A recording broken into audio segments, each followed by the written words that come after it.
Doctor BR Ambedkar సేవా సంఘం ఆధ్వర్యంలో ఎక్స్ సర్వీస్ మెన్ కాలనీలో ఉన్న అంబేద్కర్ విగ్రహం వద్ద భారతరత్న డాక్టర్ బిఆర్ అంబేద్కర్ 135వ జయంతి మహోత్సవం జరిగినది.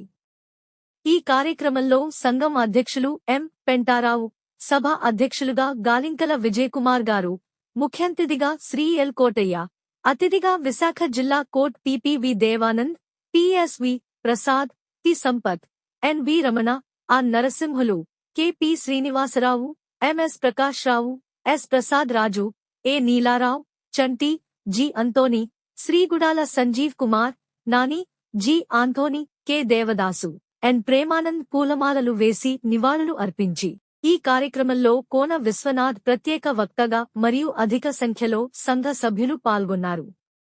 పేయిల సిద్ధార్థ బుద్ధవందనం పాటతో కార్యక్రమం మొదలైంది. స్వాగతం టి సంపత్ కుమార్ చేయగా వందన సమర్పణ కె.పి. శ్రీనివాస్తో కార్యక్రమం ముగించడమైనది.